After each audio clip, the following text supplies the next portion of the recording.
Berikutnya siapa dong ya jadi calon wakil presiden kita, Pak? Siapa? Gimana mekanismenya tentunya?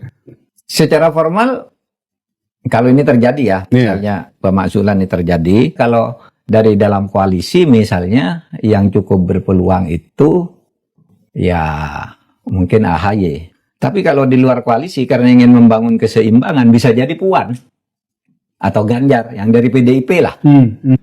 Yang saya mengerti gitu, nggak mungkin presiden mau memberhentikan wakilnya. Nah, Tidak mungkin. Nah, maka saya rasa sudahlah, gak usah terlalu serius. Rakyat pemilik kedaulatan, jangan pilih yang kita tidak suka. Gitu loh. Jadi kalau kita nggak suka, jangan ada pilih dia. Jangan pilih. Tetapi ternyata dapat 58% nih Prabowo setuju, Gibran. bro. Nah terus bagaimana? Kemarin milih wakil presiden itu susah mencari-cari. Muhaimin pindah ke sana, balik lagi ke sini. AHY pindah juga. Itu kan artinya ada pragmatisme transaksional yang tidak sehat.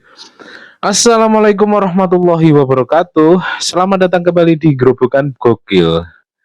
Pak Mahfud kok ngebet banget ya ketika membicarakan tentang pemakzulan Mas Wapres. Bahkan dia bisa menyarankan untuk diganti dengan AHY lah, Puan lah, Ganjar lah.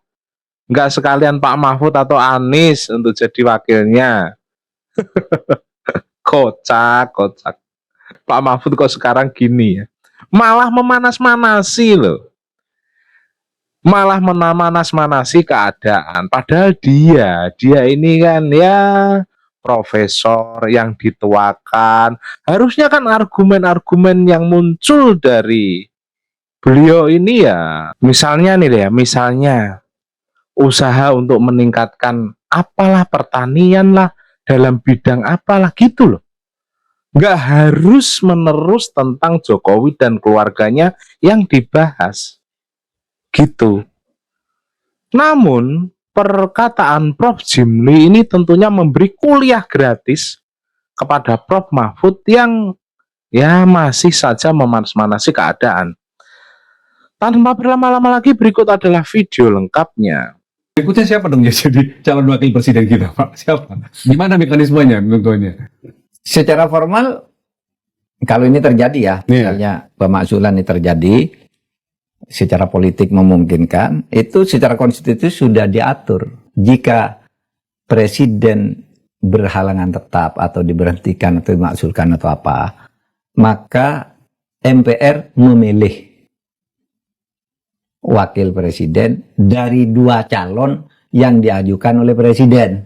Oke. Jadi presiden menyampaikan usulan kepada MPR. Presidennya Dengan dua nama yang disampaikan. Oke. Nah, Dua nama itu bebas oleh dua presiden. nama bebas oleh presiden, tapi kan sekali lagi itu produk politik nantinya kan, hasil kompromi pasti menghitung kan kekuatan politik apa presiden. Sehingga saya melihat kalau dari dalam koalisi misalnya yang cukup berpeluang itu ya mungkin AHY yang track recordnya juga oke meskipun pengalaman politiknya enggak dan dia ada di dalam koalisi. Tapi kalau di luar koalisi karena ingin membangun keseimbangan bisa jadi Puan atau Ganjar yang dari PDIP lah. Yang saya mengerti gitu, nggak mungkin presiden mau memberhentikan wakilnya. Tidak mungkin. Nah, maka saya rasa sudahlah, gak usah terlalu serius. Ini kan udah kita terima aja lah hasil dari pemilu. Ya, pemilu 2024 dengan segala keluh kesah kita.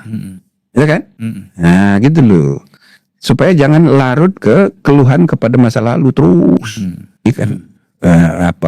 Bergulir menyalurkan rasa panas dingin gitu, ya kan?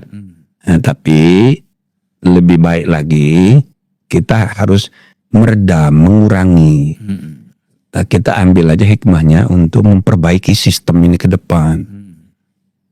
Kalau kita nggak suka ini kepada kan Jokowi 2 periode, kemudian dalam hanya waktu pendek anak mantunya jadi semua. Kalau habis waktu kita ngurusin masa lalu, mengekspresikan kemarahan pada masa lalu yang kita tidak suka, walaupun itu benar juga, ada masalah, ya kita benahi aja ke depan. Iya. Misal untuk pemilihan 2029, bagaimana caranya supaya jangan lagi kayak begini? Kemarin milih wakil presiden itu susah mencari-cari. Muhaimin pindah ke sana, balik lagi ke sini. AHY pindah juga.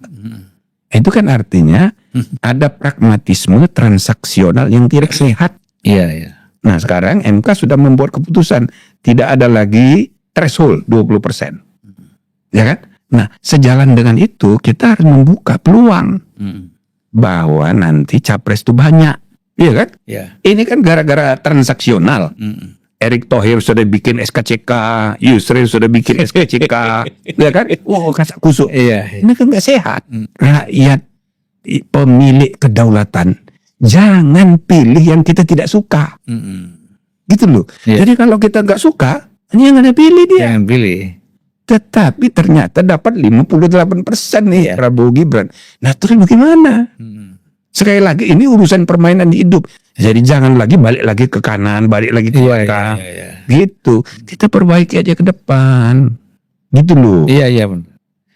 Dan, dan gini juga Bang, ini kan para jenderal ini ada yang menuntut kemarin, itu kan ada yang pendukung, masuk di pendukung Ganjar, ada juga masuk di pendukung Anies kan? Ya, tapi nggak usah begitu. Kita kan bebas saja. Jadi, Bukan, maksud saya gini Bang, maksud saya mungkin waktu itu mereka tidak persoalkan, dia merasa bisa menang kan? iya. Ya, tapi kan dari pihak yang 58% ini, itu karena kecewa yang belum pukul. Soal ijazah palsu. Iya. Aduh, habis nih waktu kita. Energi pun habis. Habis. Soal ijazah misalnya ya. Kita sedikit ya. Subbak. Itu ijazah itu adalah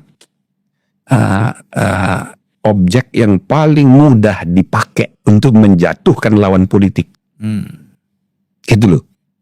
Nah, maka dalam kasus yang ditangani oleh MK periode 2004 dulu, ketika saya masih ketua pertama kali, begitu juga saya memimpin DKPP, Dewan Kehormatan Penyelenggara Pemilu.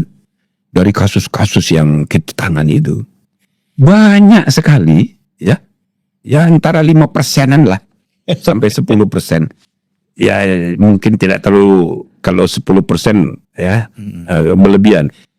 Sekitar 5% itu ada kaitan dengan ijazah. Soal apa namanya, legalisasi kopi ijazah, soal. Jadi apalagi pilkada. Jadi calon-calon kepala daerah itu membidik lawan politiknya dengan isu ijazah itu. Nah, jadi kesimpulan saya ini berhubungan dengan budaya administrasi kita yang masih belum maju, belum modern. Gitu loh. Jadi administrasi perijazahan ini mulai dari ijazah SD sampai ke perguruan tinggi ini masih tradisional. Jadi ijazah-ijazah kita itu kalau dicari-cari ada aja berubah nama kayak saya. IE ujungnya Jimli Asidiki. Itu ada ijazah saya yang dulu egrek. Jimli Asidiki egrek. Itu kalau di computerize itu bisa jadi masalah itu. Iya. Ya kan bisa disebut, waduh ini palsu juga.